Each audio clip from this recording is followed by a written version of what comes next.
motorcycle gangs would come into a place called Yorkville. Those bikes, those people, those pirates, I think touched that 10-year-old kid in a way. I learned how to ride a motorcycle when I was doing a film in Munich. This young woman had an Enduro, and I asked her if she'd teach me how to ride it. And when I came back to Los Angeles, this is probably around 86, 87, I got my first motorcycle. So this is where it all happens, kind of backstage, if you will.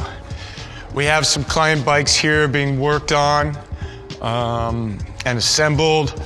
And then personally, this is the second motorcycle I bought in Los Angeles around 1987. It's a 1973 Mark IIA Norton Commando. Had a lot of good times with this motorcycle. And I just grew up really loving Nortons, the upswept pipe. It's an English twin. Norton was renowned for the featherbed frame, which means that the engine is rubber mounted, kind of taking a lot of the vibration out of it. It's got a nice sound, smells good when it heats up the oil, and got a lot of miles on that motorcycle.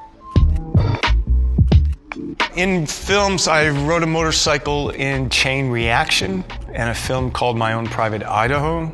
In My Own Private Idaho, the gentleman came out with a canary yellow Norton. And the guy's like, so do you know this bike? And well, this is how you know. I was like, I got it. That was a fun day to ride that bike and ride with River Phoenix. What about John Wick? Didn't you ride in that? Yeah, so recently in John Wick, Chapter 3, yeah, I got onto the bike. So I had to ride it down an alleyway. And yeah, I did ride it down a bridge. And there's a fight sequence. Yeah, I rode in John Wick 3. Norton's, the year that I bought the 73, the shift patterns on the other side of the motorcycle in a different direction. So that took a second. And then when it came to the reality of the Norton, it was amazing. You know, it's not a super scary fast, you know, especially for a young rider. You know, I didn't get on a motorcycle that's 100 horsepower and I can go 150 miles an hour on it. I can do that now, but I've never gone 150. I haven't actually gone that fast. I'm like in the 135 range.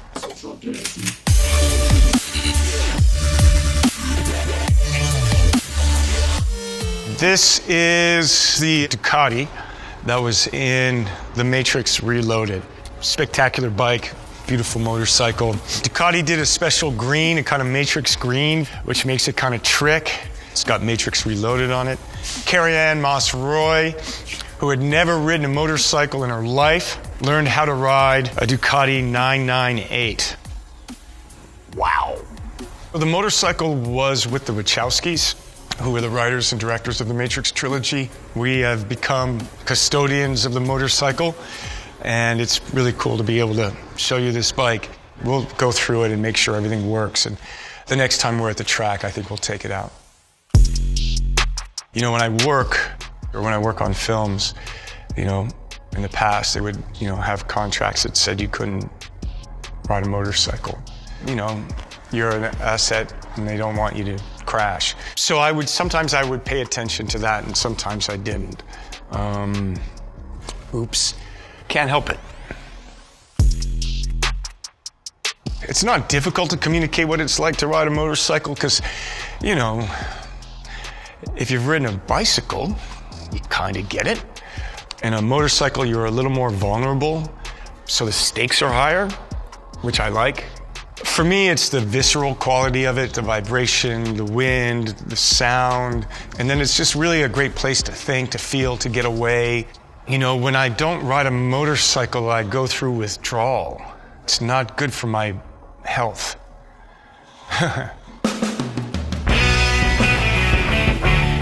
I had a Harley Davidson, a Dyna Wide Glide, which was an amazing motorcycle, and I was looking to personalize it.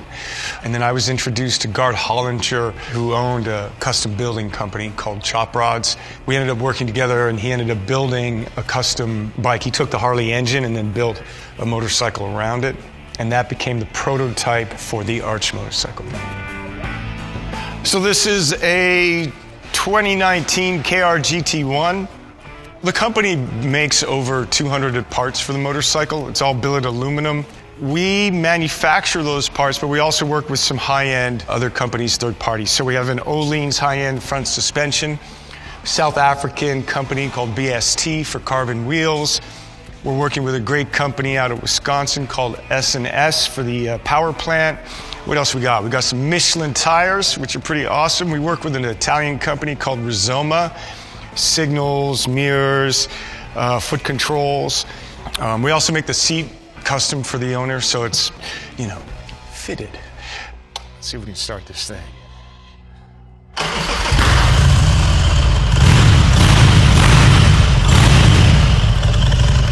They sound good, they ride amazing. So in terms of the company, definitely I'm involved with the dream of the company, the ambition of the company. I can't assemble a motorcycle and you don't want me to fix it. I can test ride it and I can tell you what's wrong and I can, what quality control, how do we want it to feel, what are we doing? I'm not doing any of the drawing, Gard is doing that, but he'll show me and we'll, talk about it. And then infrastructure and what's the voice of the company, who are we, what are we presenting, and kind of work with that.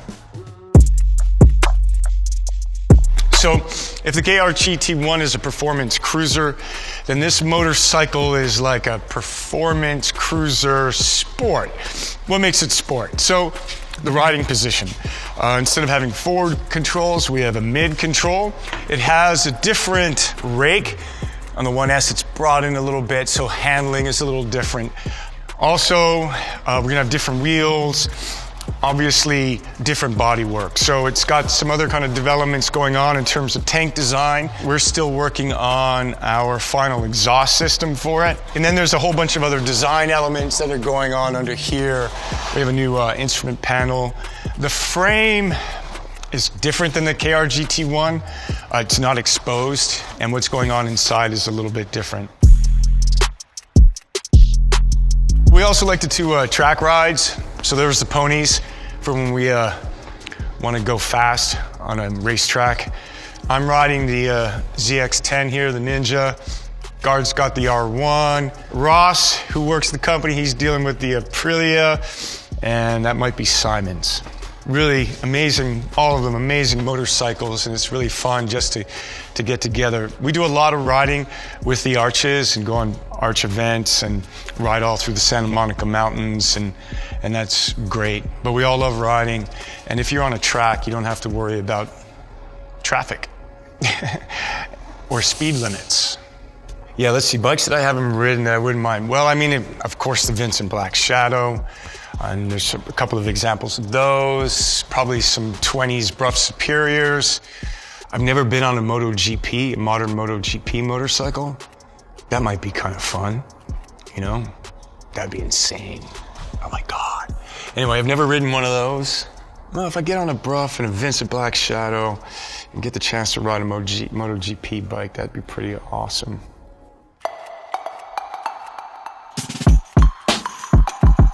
What we have here is what we call the Method 143. This is a prototype, so you can't jump on this yet and ride it. It's kind of like how the automobile company does concept cars. This is kind of a concept motorcycle that we're looking to make into production. It will eventually have a carbon fiber monocoque frame. You can start to see the idea of that coming down here on the down member of the frame. This will become carbon fiber. The power plant is an S&S, but it's going to be ridiculous. It's 143 cubic inches. It's a little futuristic. We like the idea of just how we're overlaying, integrating different materials, the aluminum, the carbon fiber, going into the elements of the skins of the seat. And then just some of the design elements are pretty spectacular. BST is going to be developing a new wheel for us. It'll be outrageous. This motorcycle is outrageous, but that's part of the fun.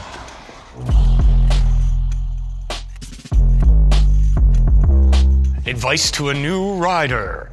I mean, if you're a kid and you're like starting off on a little mini bike, I mean, people are gonna show you what to do.